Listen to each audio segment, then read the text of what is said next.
Umar ரலியல்லாஹு தஆலா அவருடைய பிரபலமான ஒரு சொல் உண்டு. இன்னா குன்னா அதல்ல கௌமின் ஃபஅஸ்ஸன அல்லாஹு பில் இஸ்லாம் ஃபமஹ்மா நத்லுபுல் இஸ்ஸ பிகைரி மா அஸ்ஸன அல்லாஹ் அதல்லன அல்லாஹ். இந்த உலகத்தில் நாம் ஆரம்ப காலகட்டத்தில் அற்பர்களாக, சாதாரணமானவர்களாக, இழிவானவர்களாக இருந்தோம். அல்லாஹ் இஸ்லாத்தின் பெயரால் நம்மை கண்ணியப்படுத்தினார். மார்க்கத்தின் பெயரால் அல்லாஹ் நம்மை கண்ணியப்படுத்தினார். நாம் இஸ்லாமிய அந்த வழிமுறைகளை விட்டுவிட்டு வேறு ஏதாவது வழிகளில் கண்ணியத்தை தேடினால் அல்லாஹ் நம்மை இழிவுபடுத்தி விடுவான் என்று சொல்கிறார். நமக்குண்டான கண்ணியமே ஈமான் தான். நமக்குண்டான கண்ணியமே இஸ்லாம் தான். இஸ்லாம் ஈமான் சொல்லித்தரக்கூடிய அந்த மார்க்கத்தினுடைய நடைமுறைகளை பின்பற்றி வாழ்வதில் தான் நமக்குண்டான கண்ணியம் இருக்கிறது. இல்லை, என்னுடைய அறிவு இப்படி சொல்கிறது, பழக்க வழக்கங்கள் இப்படி சொல்கிறது, 4 பேர் இஸ்லாமிய அடிப்படைக்கு மாற்றமாக இப்படி செய்கிறார்கள் என்பதற்காக வேண்டியெல்லாம் அதன் பின்னால் சென்று அந்த காரியத்தை எடுத்தோம் என்று சொன்னால் வாழ்க்கையிலே நஷ்டமும் கேவலம் தான் என்று பிரபலமான செய்தினா உமர் இப்னு கத்தாப் ரலியல்லாஹு வார்த்தை. ஷைத்தான் தன்னுடைய அறிவைத்தான் நம்பினான், கெட்டு போனான். சாதாரண இடத்திலா இருந்தான். அவன் இருந்த இடம் மிக மிக மிக உயர்ந்த இடம், மிக அந்தஸ்துள்ள இடம், மிக மிக கண்ணியமான இடம்.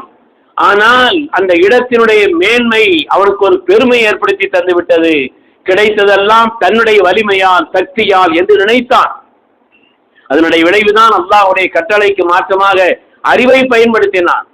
அல்லாஹ் கேட்கிறான், மா மனஅக அல்லா தஸ்ஜுத இதா அமர்துக், சஜ்தா செய்ய வேண்டும் என்று கட்டளையிடப்பட்ட நேரத்தில் ஏன் சஜ்தா செய்யாமல் உன்னை தடுத்தது எது என்று கேட்டான். அல்லாஹ் அவன் சொன்னான், ஹலக்தனி மின் நாரின் வ ஹலக்தஹு மின் தீன், என்னை நீ நெருப்பினால் படைத்தாய், அவரை நீ மண்ணினால் படைத்திருக்கிறாய்.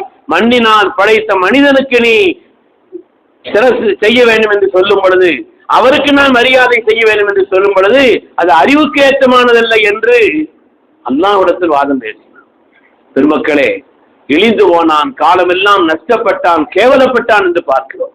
நம்முடைய வாழ்க்கையினுடைய கண்ணியம் என்பது அல்லாஹ் சொன்னான், அல்லாஹ்வுடைய ஹபீப் சொன்னார்கள் என்பதற்காக ஒரு காரியத்தை நாம் பற்றும் பொழுது நிச்சயமாக வாழ்க்கையில் கண்ணியம் பெறும். இன்னைக்கு எல்லாம் நமக்குள்ள நிலை என்பது அதுதானே. அதை அடிப்படையாக வைத்துத்தானே நம்முடைய உயர்வு. நமக்குள்ள வலிமையே நம்முடைய ஈமான் தான். இறை நாமம் கூறி அழிக்கப்படாத எந்த இறைச்சியையும் சாப்பிடுவதில்லை. மற்றவருடைய பழக்க வழக்கத்திலே அக்கா மகளை நிக்காஹ் செய்கிறார்கள், இஸ்லாமியர்கள் நிக்காஹ் செய்வதில்லை.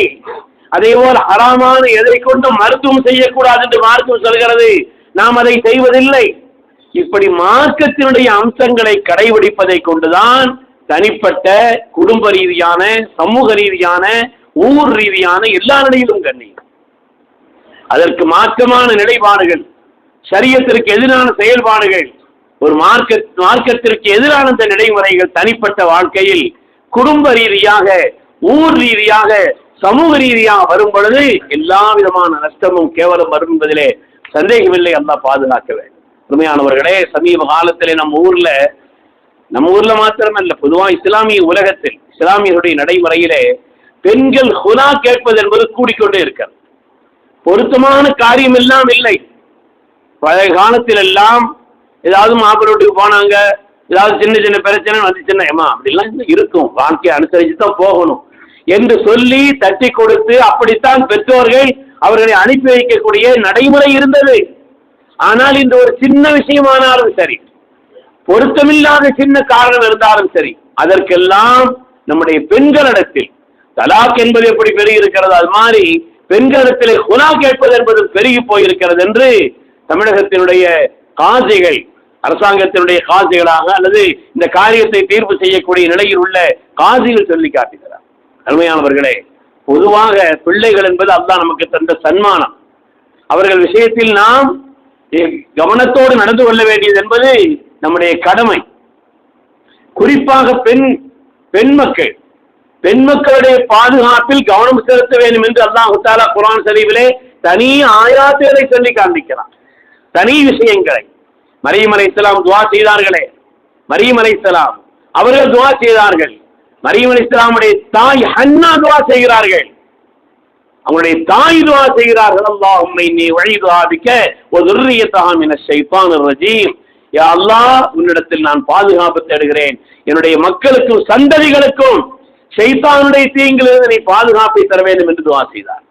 பிள்ளைகளுக்கா துவா? மரியம் அலைஹிஸ்ஸலாத்து வஸ்ஸலாம் ஷைத்தானுடைய தீங்கிலிருந்து பாதுகாப்பட்டதற்கான காரணம் குர்ஆன் அதை சொல்லி தருகிறது. எனவே ஷைத்தானுடைய தீங்குகளில் இருந்து பாதுகாக்கப்பட வேண்டும் என்பதிலே தனி கவனம் செலுத்த வேண்டும். அந்த தனி கவனங்களில் ஒன்று துவா.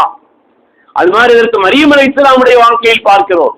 அவர்களை அந்நிய ஆண்கள் தொட்ட நேரத்தில், அவர்கள் அந்நிய ஆண்கள் என்று நினைத்த அந்த நேரத்தில் அல்லாஹ்விடத்தில் பாதுகாப்பு தேடினார்கள். قالت إني أعوذ بالرحمن منك إن كنت تقيا. இடத்தில் சொன்னார்கள், நீ இறையச்சம் உள்ளவராக இருந்தால் என்னை தொடக்கூடாதுன்னு சொன்னார். தவறான எண்ணத்தில் தொடக்கூடாதுங்கிறத சொல்லி காமிச்சார். அருமையானவர்களே, அதனாலே குறிப்பாக பெண் மக்களை பொறுத்தவரையிலே கூடுதலான கவனம் இருக்க வேண்டும் என்பதை மார்க்கம் சொல்லி காண்பிக்கிறது. அவங்க விஷயத்துல கண்காணிப்பு இருக்க வேண்டும். தாயாக இருந்தால் வீட்டிலே உள்ள அந்த பிள்ளைகள் விஷயத்தில் கூடுதல் கவனம். தகப்பனாரை பொறுத்தவரையிலே வெளியிலே உள்ள விஷயத்தில் கூடுதலான கவனம் மார்க்கம் சொல்லுகிறது. அல்லாஹ் தஆலா குர்ஆன் ஷரீஃபிலே நமக்கு சொல்லி காண்பிக்கிறான், ஹதீஸையும் சொல்லி காட்டப்பட்டிருக்கிறது.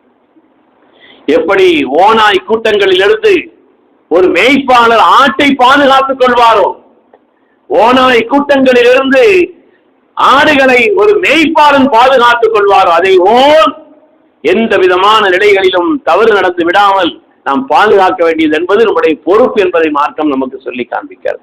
கண்ணியத்திற்குரியவர்களை ஸல்லல்லாஹு அலைஹி சொன்னார்கள், ஒரு ரஜுல் ராயின் அலா அஹ்லி பைத்திஹி, ஒரு ஆண் தன்னுடைய குடும்பத்தினுடைய மேய்ப்பாளன் என்று சொன்னார். குடும்பத்தினுடைய மேய்ப்பாளன், ஒரு மேய்ப்பாளன் எப்படி தன்னுடைய ஆடுகளை பாதுகாத்து கொண்டு செல்வாரோ, நீ ஆடுகளை மேய்க்கிறவங்க ஆடுகளை எப்படி பாதுகாக்கங்கிறத அதை பார்த்தா ஆச்சரியப்படுவீங்க. அது ஒரு வித்தியாசமான வாழ்க்கை. நான் ஆடு மேய்க்கக்கூடியவர்களுடைய அந்த கிடை இருக்கிறது, அங்கெல்லாம் போய் ஒரு நைட்டு சில நைட்டுகள் படுத்து தங்கி அவங்க எப்படி அந்த ஆட்டை மேய்க்கிறாங்கன்னு பார்த்துட்டு வந்துருக்கிறாங்க. இரவு நேரத்தில் ஒரு சின்ன சத்தத்தை கொண்டு இது ஆட்டை பாம்பு கடிக்கிறது என்றெல்லாம் சொல்லி விடுவார்கள். பசியினால் கத்துகிறது என்று சொல்வார்கள், ஏதோ ஒரு அபாயம் வந்திருக்கிறது என்று சொல்வார்கள். அதனுடைய நிலைகளை அப்படி கண்காணிப்பாக இருப்பார்.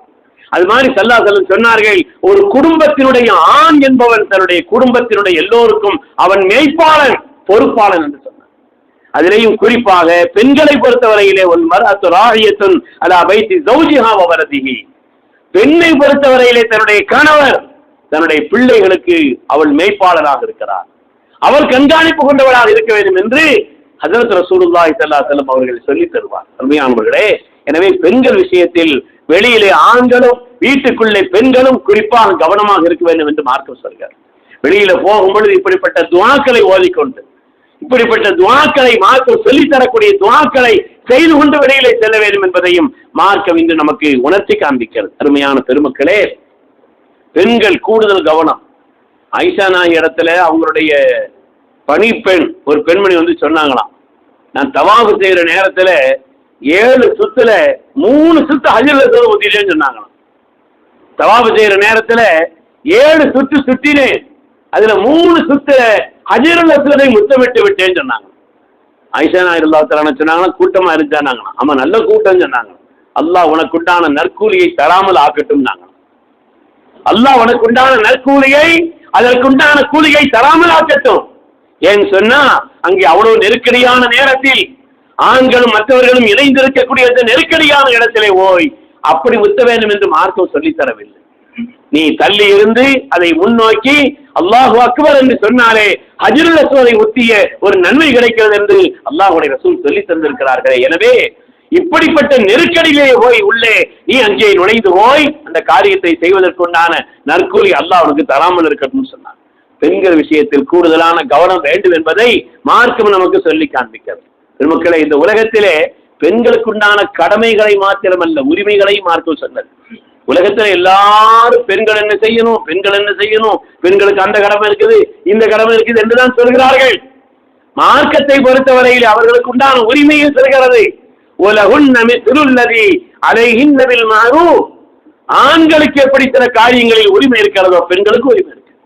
அவங்களுக்கு உண்டான உரிமைகளை மார்க்கம் சொல்கிறது.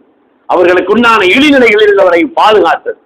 புதைத்த சமூகம், பெண் குழந்தை பிறந்தால் உயிரோடு புதைத்த சமூகம். சஹாபிகள் அந்த கைஸ் இப்னு ஆசிம் தமீமின்னு ஒரு ஆள் இருந்தார். அவரும் முதல்ல பெண் குழந்தைகளை புதைப்பதில் உண்டான முன்னோடியான ஆளு. கைஸ் இப்னு ஆசிம் தமீமி ஈமான் கொண்டாங்க பின்னால. ஆனா எப்ப பார்த்தாலும் கவலையிலே இந்த முகத்தோடு இருப்பாங்களாம். சொல்லாதவர்களை கூப்பிட்டு கேட்டாங்க, எப்ப பார்த்தாலும் ஒரு முகத்துல ஒரு மகிழ்ச்சியே இல்லையே, எப்ப பார்த்தாலும் கவலையா இருக்கிறீங்களே அப்படின்னு சொன்ன உடனே சொன்னாங்க, காரணம் இருக்குது நாயகம் என்னன்னு சொல்லுங்கன்னாங்க. அவங்க ரொம்ப தயங்கி சொன்னாங்க, தன்னுடைய குழந்தையை உயிரோடு புதைத்ததை, அந்த நிலையை, ஒரு நீண்ட வரலாறு. அதை சொன்ன உடனே ஸல்லல்லாஹு அலைஹி வஸல்லம் கண்ணீர் விட்டு அழுதார்கள். எனக்கு அல்லாஹ்வுடைய புறத்திலிருந்து இஸ்லாம் என்பது உன்னாருள்ள பாவங்களை மன்னித்து விடுகிறது என்பது மாத்திரம் இல்லை என்று சொன்னார். இந்த பாவத்திற்காக நான் தண்டனை கொடுத்திருப்பேன் சொன்னார். அதனால பெண்களுக்குண்டான இழிநிலைகளில் இருந்து அவர்களை பாதுகாத்த மார்க்கம், அவர்களுக்குண்டான உரிமைகளை கொடுக்க வேண்டும் என்று சொன்ன மார்க்கம். அல்லாஹ் தஆலா குர்ஆன் ஷரீஃபிலே அதை பற்றி சொல்லி காண்பிக்கிறார். ஆனால் இன்னைக்கு சாதாரண சின்ன சின்ன விஷயத்துல நம்ம ஊர்ல நடந்த சில விஷயங்களை எல்லாம் சொல்ல வேண்டும் என்று சொன்னாலும் அதற்கு அதை குறித்து சொல்றாலோ இது குறித்து சொல்றாலோ எதையாவது நினைச்சுக்கிறீங்கிறதுனால நான் அப்படி சொல்லவில்லை. அருமையானவர்களே, நடக்கக்கூடிய சில நிகழ்வுகள் இருக்கிறது. அதாவது நம்ம சமூகத்தில் நடந்தது தான். ஒரு பெண்மணி அவங்களுக்கு கணவர் மீது விருப்பமில்லை என்ற காரணத்தினாலே, பொருத்தமான ஒரு காரணம் இல்லை, தாலியை கலத்தி கையில கொடுத்து ஊர்க்காரங்கள்ட்ட கொடுத்து நான் என்னுடைய இத்தாவை ஆரம்பிச்சுட்டேன்னு ஊர்க்காரங்கள்ட்ட சொன்னேன்னு சொன்னாங்க. என்ன ஆகும் இந்த ஊர், இந்த சமூகம் என்ன ஆகும்? நமக்குண்டான கண்ணியமே மார்க்கத்தை பேணுவதுதான். மார்க்கத்தை விட்டுவிட்டு அல்லாஹ்வுடைய உதவியை தேட ஆரம்பித்து விட்டோம் என்று சொன்னால் நிச்சயமா ரப்பினுடைய உதவி என்பது வராது. பெருமக்களே, அதிலேயும் தலாக் என்பதை பற்றி மார்க்கம் எவ்வளவு கடுமையாக சொல்கிறது. தலாக் என்பதை குறித்து அப்கதுல் ஹலால் இலல்லாஹி தலாக், அப்கதுல் ஹலால் இலல்லாஹி தலாக். ஒரு பெண்மணி இடத்துல பேசும்போது சொன்னாங்க, ஹலால் தானேன்னு கேட்குது. ஹலால் தானே, அல்லாஹ்வுடைய கோபத்தை தாங்கிக்கிறான்னு கேட்டாங்க. அல்லாஹ்வுடைய கோபத்தை இறக்கி வைக்கக்கூடியது அல்லவா இது? ரப்பினுடைய கோபத்தை கொண்டு சேர்க்கக்கூடியது அல்லவா அது? பெருமக்களே, அல்லாஹ்வுடைய கோபம் என்பது வந்துவிட்டால் யார் அதை தடை செய்ய முடியும்? எந்த காரியங்கள் அதை தடுத்து நிறுத்த முடியும்? அதனாலே அப்கதுல் ஹலால் இலல்லாஹி தஆலா, ஏதாவது ஒரு கடுமையான சுகர்ல பாதிக்கப்பட்டாரு, நிர்பந்தமா அவருடைய விரல்களை எடுக்க வேண்டியது இருக்குது, இல்லைன்னா ஒத்த பாதிப்பு வரும்னு சொன்னா அதுக்கு அனுமதி கொடுக்கிறார். அது மாதிரி ஒரு நிர்பந்தமான நிலையிலே மார்க்கம் சில காரியங்களை சொல்லி இருக்கிறது. அப்படிப்பட்ட நிர்பந்தமான ஒரு நிலைகளிலே அதற்குண்டான ஒரு அனுமதி என்பது அல்லாது மார்க்கம் அதை விரும்பி அனுமதிக்கவில்லை. மார்க்கம் அதை விரும்பி அனுமதிக்கவில்லை. அது மாதிரி இன்னொரு நிலை நம்ம ஊர்ல பொதுவா சமூகத்தில் என்ன இருக்குதுன்னு சொன்னா, தலாக்குன்னு சொன்னாலே முத்தலாக்கு தான் அப்படி வச்சிருக்கிறாங்க. தலாக்குன்னு சொன்னாலே சில ஊர்லயே சொல்றாங்க, நீங்க முத்தலாக்கு எழுதி முத்தலாக் கொடுங்க. மார்க்கம் அதை அடிப்படையே இல்லாமலாச்சு. அப்படி இல்லை. மார்க்கத்தில் எந்த காரியத்திலையும் உச்சமாக பிரிய வேண்டியது எந்த ஒரு நிலை வந்தாலும் அல்லாஹ் பாதுகாக்க வேண்டும். அப்படி ஒரு நிலை வந்தாலும் கூட பொது சமூகத்துல தலாக்கை பத்தி அதிகமா பேசப்படுறது இல்லை. அதை பேசினாலே ஒரு விதமான ஒரு குறைவா காணப்படுகின்ற ஒரு நிலை என்பதனாலே. ஆனால் அப்படிப்பட்ட ஒரு நிலை வந்தால் கூட ஒரு தலாக் தான் மார்க்க அனுமதி கொடுக்குது. ஒரு தலாக் என்பது இருந்து குறிப்பிட்ட 3 மாதங்கள் கழிஞ்சா தானா அது முடிஞ்சிடும். அதற்கு பிறகு இவங்களுக்கு ஏதாவது மன வருத்தம் பிள்ளை அப்படி இருக்குது, நம்ம அப்படி ஆயிட்டோம், ஒரு காலத்தில் இப்படி இருந்தோம், சேர்ந்து இருக்கும் அப்படி ஆயிட்டோம் என்று பின்னால் மனம் வருந்தினால் கூட சேர்ந்து கொள்வதற்கு மார்க்கம் இருக்கிறது. சேர்ந்து கொள்வதற்கு மார்க்கம் இருக்கிறது. குறிப்பிட்ட காலம் 3 மாதங்கள் முடிந்து விட்டால் அதுக்கு ஒரே தலாக்கினுடைய நிலையில பிரிஞ்சிடலாம். ஆனால் அதற்கு பிறகு எத்தனை குடும்பத்தில் சொல்றாங்க, கோபத்தில் தலாக்கு சொல்லிட்டேன், முகப்பத்திலே தலாக்கு சொல்லுவாங்க, கோபத்தில் சொல்லிட்டேங்கிறாங்க. அப்படி சொல்லி அதற்கு பிறகு வருத்தப்படுகிறார்கள். அப்படி வருத்தப்படக்கூடிய அந்த நேரத்திலேயும் கூட நிர்பந்தமான அந்த நிலையிலே கூட சேருவதற்குண்டான வழி என்பது இருக்கிறது. அதுக்கு பிறகு குறிப்பிட்ட சில மாதங்கள் 3 மாதங்கள் தான் கடிஞ்சிட்டாலும் கூட ஈஜாபு கபூல் சாட்சியை வைத்து ஈஜாபு கபூல் செய்து விட்டால் நிக்காஹ் அதுக்கு பிறகு தொடரத்தான் செய்யும். ஆனா இன்னைக்கு பல ஊரிலேயே சொல்றாங்க, ஊர்க்காரங்களேயே அவங்களுக்கு மார்க்கத்தினுடைய அடிப்படை தெரிந்திருக்க வேண்டும். நிர்பந்தமான நிலை வரும் பொழுது அவங்க ஒரு தலாக் என்ற ஒரு நிலைக்குத்தான் மார்க்கம் அனுமதிக்கிறதே அல்லாது முத்தலாக்ங்கிறது இருக்குது. அது ஹஜ்ரத் உமர் இப்னு கத்தாப் ரலியல்லாஹு அன்ஹு அவர்கள் அவருடைய காலகட்டத்தில் அப்படி செய்தார்னு சொல்லி சாட்டை கொண்டு அடித்தார். பெருமக்களே, சொல்ல வருவது மார்க்கத்தினுடைய நிலைப்பாடுகளைத்தான் சின்ன சின்ன விஷயத்திலையும் நாம் பேண வேண்டும். அதை கொண்டுதான் நம்ம கண்ணியம். அதை கொண்டுதான் நமக்கு உயர்வு. எனவே பொதுவாக உறவு என்று சொன்னாலே சொர்க்கம் வரை தொடரக்கூடிய அந்த நிக்காஹ்வுடைய உறவை பேண வேண்டும். அதுல சில விஷயங்கள்லாம் அனுசரிக்கணும். எல்லாரும் எல்லா விஷயத்திலையும் ஒத்த நான் விரும்பியது போல் ஒரு கணவன், நான் விரும்பியது போல் ஒரு மனைவி. அதுக்கு உதாரணம் பெருமக்கள் சொல்வார்கள், வெள்ளை காக்காய் பார்த்த மாதிரி இருக்குன்னு சொன்னாங்க. அதுக்கு உதாரணம் என்ன, ஒரு வெள்ளை காக்கையை பார்த்ததை போல எங்கேயுமே பார்க்க முடியும் வெள்ளை காக்கையை. அதனாலே காகம் என்பால் அது அப்படித்தான் இருக்கும். அது மாதிரி எல்லா விஷயங்களிலேயும் நான் விரும்பக்கூடிய அத்தனை காரியங்களை லிஸ்ட் போட்டு இந்த பெண்ணிடத்தில் இருக்கிறதா என்று ஒரு கணவன் பார்ப்பதும், அதே போல இந்த கணவனிடத்தில் இருக்கிறதா என்று மனைவி பார்ப்பதும் சொன்னாங்க. ஒரு காரியம் இருக்கும், இன்னொரு காரியம் நினைச்ச மாதிரி இல்லாம இருக்கலாம். பொருந்தி கொள்பவர்களுக்கு அல்லாஹ்வுடைய ரசூலுடைய துஆ இருக்கு. அதை அனுசரித்து செல்பவர்களுக்கு அல்லாஹ்வுடைய ரசூலின் துஆ இருக்கிறது பெருமக்களே. அதனால சின்ன சின்ன காரியங்களுக்கெல்லாம் தலாக் என்பது சம்பந்தமாக குலா என்று பேசுவதெல்லாம் அது அல்லாஹ்வுடைய கோபத்தை தேடித்தரும். அதில் குடும்பத்தார்களும் ஊக்குவிக்க கூடாது. ஆண்களும் சரி, பெண்களும் சரி, கணவன்மார்களும் சரி, பெண்களும் சரி, அப்படிப்பட்ட விஷயத்திலே முன்னிலை எடுக்கக்கூடாது. ஒரு காலம் இருக்கும், கொஞ்சம் காலங்கள் மாறும் பொழுது சில விஷயங்களை ஒத்தி வச்சா கொஞ்சம் மாறும். கொஞ்சம் காலங்களை தள்ளி போட்டால் அதுல கொஞ்சம் காலங்களை ஒத்தி ஓடும் பொழுது அதுக்கு பிறகு மனங்களிலே மாற்றம் வரலாம். சமீபத்தில் நடந்த ஒரு இதுல பேசிக்கிட்டு இருக்கும் பொழுது அப்படித்தான் தலாக்கு சொல்றதுக்கு ஆண்டினதே வந்த அப்படித்தான் பேச்சே நடந்துச்சு. ஆனால் சில மாதங்கள் அதை தள்ளி போட்டு அதுக்கு பிறகு அவங்க 2 பேரையும் நீங்க உட்கார்ந்து பேசுங்கன்னு கணவன் மனைவி விட்ட பிறகு 2 பேரும் ஒன்னா சேர்ந்து வர்றா. நாங்க ஒன்னாத்தான் இருக்கிறோம், என் குடும்பத்தில் அவர் அப்படி இவர் இப்படின்னு சொல்லி வந்து சொல்றான் பெருமக்களே. அதனால சில காரியங்களை தள்ளி போட வேண்டும், அந்த சூழ்நிலை அனுசரித்து அந்த காரியங்களை செய்ய வேண்டுமே அல்லாது குடும்பத்தாரை ஊக்குவித்தால் அல்லாஹ்வுடைய கோபத்தை தேடித்தரக்கூடிய காரியம் என்பதை கவனத்தில் கொள்ள வேண்டும். குறிப்பாக பெண்களை பொறுத்தவரையில் யாராவது அவர்கள் குலாவை கேட்டால் எனக்கு குலா கொடுத்துருங்க, தலா கொடுத்துருங்க என்பது போல் கேட்டால் ஒரே ஒரு ஹதீஸை மாத்திரம் பெண்கள் ஞாபகம் வைத்தால் போதும். ஒரே ஒரு ஹதீஸை, வாழ்க்கையில் எந்தும் பொய்யுரைக்காத சத்தியத்தின் திருவுருவம் கண்மணி முஹம்மது ரசூலுல்லாஹி ஸல்லல்லாஹு அலைஹி வஸல்லம் சொல்கிறார். தாய்மார்கள் கவனம் செலுத்த வேண்டும். சில காரியங்கள்ல நம்ம விரும்புவது போல் இல்லாம இருக்கலாம். வாழ்க்கையில நாம் விரும்புற மாதிரி எல்லாம் இருக்கணுங்கிறது அவசியம் இல்லை. சில காரியங்கள் இல்லாமல் இருக்கலாம். அல்லாஹ்வுடைய பொருத்தத்தை தேடிக்கொண்டு அனுசரித்து நடந்தால் அதற்காக சோபனம் இருக்கிறது. அதற்கு மாற்றமாக ஐயுமா இம்ராத்தின் யாராவது ஒரு பெண் சாலத்து ஜௌஜஹா தலாக்கன், தன்னுடைய கணவனிடத்தில் என்ன தலா பெற்றிருக்க என்று கேட்கிறார். ஃபீ கைரி மா பஅஸின், பொருத்தமில்லாத காரியத்தில், அப்படி ஏதாவது ஒரு காரியத்தில் என்ன தலா கொடுத்துருங்க, என்ன குலா கொடுத்துருங்க என்று கேட்டால் ஸல்லல்லாஹு அலைஹி வஸல்லம் சொல்கிறார்கள் ஃபஹராமுன் அலைஹா ராயிஹத்துல் ஜன்னah, அந்த பெண்மணிக்கு சொர்க்கத்தினுடைய வாசனை கூட ஹராம். சொர்க்கம் ஹராம் என்று சொல்லல, சொர்க்கத்தினுடைய வாசனை கூட அந்த பக்கமே போவதற்குண்டான வழி இல்லாமல் ஆகிவிட்டதுன்னு சொன்னார். நிரந்தரமான நஷ்டம் அல்லவா அது, நிரந்தரமான நஷ்டம் அல்லவா? அதை கொண்டுதான் வெற்றி, அதை கொண்டுதான் உயர்வு. அல்லாஹ் குர்ஆன் ஷரீஃபிலே சொல்கிறானே, யார் உதுகிலல் ஜன்னah, சொர்க்கத்தில் நுழைவிக்கப்பட்டார்கள் அவர்கள் தான் வெற்றி பெற்றவர். ஃபமன் ஸுஹ்ஸிஹா அனின் நார், நரகத்தை விட்டு தூரமாக்கப்பட்டு சொர்க்கத்தில் நுழைவிக்கப்பட்டவர்கள் தான் உண்மையான வெற்றியாளர்கள். மற்றதெல்லாம் அப்பவும் வரும் போகும், காலங்கள் மாறும். ஆனால் நிரந்தரமான நிலையான வெற்றி என்பது சொர்க்கத்திற்குள்ளே செல்வது என்று சொன்னால் அந்த நிலையான வெற்றியினுடைய சொர்க்கத்தினுடைய வாசனை கூட இல்லாமல் ஆகிவிடுவதற்குண்டான காரணம், ஒரு பெண்மணி தன்னுடைய கணவனிடத்திலே தலாக்கை கேட்டால், இதை குலா கேட்டுக் கொடுத்து என்னை விட்டு விடுங்கள் என்று கேட்டால், அருமையானவர்களே, அல்லாஹ்வுடைய ரசூல் சொல்கிறார்கள் ஃபஹராமுன் அலைஹா ராயிஹத்துல் ஜன்னah, சொர்க்கத்தினுடைய வாசனை கூட அந்த பெண்மணிக்கு ஹராம் ஆகிவிடும் என்று சொன்னார். அதனால இது விஷயத்திலே குடும்பத்தார்களுக்கு பொறுப்பு இருக்கிறது. ஊர்வாசிகளுக்கு, கொந்துகாரங்களுக்கு அவங்களுக்கு சில பொறுப்பு இருக்குது. அது மாதிரி கணவனுக்கு சில பொறுப்புகள் இருக்கிறது, மனைவிக்கு சில பொறுப்புகள் இருக்கிறது. அவங்க எல்லாம் அந்த விஷயத்துல கொஞ்சம் அனுசரித்து நடந்தால் மார்க்கம் அவர்களுக்கு சோபனம் சொல்கிறது. அல்லாஹ்வுடைய ரசூல் துஆ செய்கிறார், அல்லாஹ்வுடைய ரசூல் துஆ செய்கிறார். சில காரியங்கள்ல இறங்கி போக வேண்டியது வரும். சில காரியங்கள்ல ஸல்லல்லாஹு அலைஹி வஸல்லம் மனைவிமாரிடத்துல 1 மாதம் பேசாமல் இருந்தார். 1 மாதம். வரலாற்றில் அதை விட ஒரு ஆச்சரியமான செய்தி வேண்டுமா?